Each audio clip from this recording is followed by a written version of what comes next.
राजस्थान का जैसलमेर आज सुबह से ही सुर्खियों में बना हुआ है। एक फर्जी आरएएस की गिरफ्तारी भी हुई है। सोमवार देर रात गश्त की मॉनिटरिंग के दौरान एसपी सुधीर चौधरी ने देखा कि एक युवक सरकारी गाड़ी के साथ है और पुलिस के साथ धौंस जमाते हुए बहस कर रहा है। जिसके बाद एसपी वहां रुके और उस व्यक्ति से पूछताछ की तो उस व्यक्ति ने अपने आप को एक आरएएस अधिकारी बताया और प्रूफ के रूप में एक फर्जी आईडी कार्ड भी दिखाया। उसकी गाड़ी पर लाल बत्ती लगी थी, जिसको देखते हुए उन्हें शक भी होने लगा कि जब इस व्यक्ति के पास कोई ऐसा पद ही नहीं है तो उसने ये लाल बत्ती क्यों लगा रखी है। जिसके बाद एसएचओ को निर्देश दिए गए, उस व्यक्ति और पुलिस को बरामद कर कोतवाली थाने लाया गया और पूछताछ शुरू की गई। व्यक्ति ने अपना नाम हरजीत सिंह बताया, जो कि अजमेर का रहने वाला है, और उसने ये भी कबूला कि वो फर्जी तरीके से एक आईडी बनाकर लाया है, वो फर्जी आरएएस है और उसने धौंस जमाने के साथ साथ वीआईपी ट्रीटमेंट पाने के साथ साथ अन्य जगहों पर फायदा लेने के लिए तमाम चीजें की थी। इसी के चलते उस व्यक्ति से पूछताछ और आगे बढ़ी तो उसने ये भी कबूला कि वो टोल पर भी पैसे नहीं देता है और इसी तरह फर्जी आरएएस बनकर वो घूम रहा है। जिसको लेकर एसपी ने अब लोगों से अपील की है कि इस तरह की कोई घटना अगर सामने आई है कि इस व्यक्ति ने किसी के साथ फर्जी आरएएस बनकर या अपने पद को बताकर कहीं दुरुपयोग कर ठगी की है तो वो भी प्रकरण दर्ज कराए। हालांकि पुलिस ने उसकी गिरफ्तारी कर ली है, प्रकरण दर्ज कर लिया है और एसपी सुधीर चौधरी का कहना है कि इसके क्या मंसूबे थे, ये क्यों फर्जी आरएएस बनकर घूम रहा था, इसने कहा कितने घोटाले किए, इन तमाम चीजों की जांच होगी और अजमेर भी हम जाएंगे और वहां पर भी पता करेंगे कि आखिर माजरा है क्या। इस तरह से कई लोग फर्जी तरीके से अधिकारी बनकर कई फायदे उठाने का प्रयास करते हैं। इन लोगों की रोकथाम के लिए पुलिस लगातार काम कर रही है और इसी बीच एसपी सुधीर चौधरी ने साफ कर दिया है कि इस तरह के लोगों को बख्शा नहीं जाएगा। आइए आपको सुनाते हैं कि एसपी सुधीर चौधरी ने इस पूरे प्रकरण को लेकर क्या कुछ कहा। देखिए, कल रात को गश्त चेकिंग के दौरान एक संदिग्ध युवक पुलिसकर्मी से उलझ रहा था।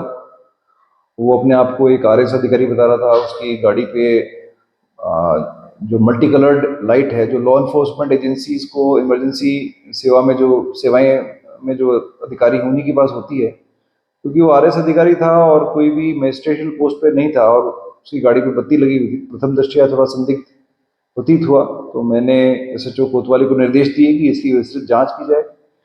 जांच के दौरान सामने आया है कि उसके पास में एक फर्जी आईडी कार्ड था। उसकी गाड़ी पर स्टेट मोटर गैरेज लिखा हुआ था। वो भी किस अथॉरिटी में वो उस गाड़ी को लेके जा रहा था वो भी एक जांच का विषय है।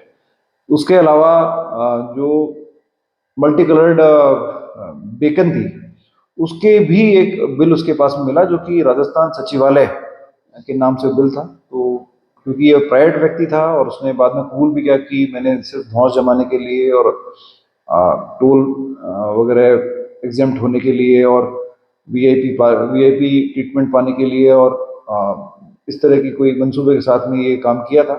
उसके अलावा जो उसकी फेक आइडेंटिटी थी, उसके तहत उसने और कितने लोगों को ठगा है, इसकी भी हम विस्तृत जांच करा रहे हैं। जो डॉक्यूमेंटेशन, फर्जी डॉक्यूमेंटेशन के पास से मिले हैं, उसको देखते हुए और जो इम्पर्सनेशन उसने किया है एक आरएएस अधिकारी का, उसको देखते हुए प्रकरण दर्ज कर लिया गया है और उसमें हम उसकी पुलिस कस्टडी लेकर के जहाँ अजमेर में जाएंगे, जहाँ का वो मूलतः निवासी है, वहाँ पर क्या क्या उसने फर्जीवाड़ा किया है, कितने लोगों को ठगा है, वो भी हम चेक करेंगे। और आपके चैनल के माध्यम से मैं ये निवेदन करना चाहूँगा, कोई भी व्यक्ति इस व्यक्ति के माध्यम से कोई ठगी का शिकार हुआ है या फिर अपने आप को आरएएस अधिकारी बता करके इसने अगर किसी भी व्यक्ति को ठगा है तो जैसलमेर पुलिस से संपर्क करें, हम उनके बयान लेंगे। और अगर कोई ठगी जैसलमेर में भी हुई है तो उसका प्रकरण भी अलग से पंजीबद्ध करेंगे।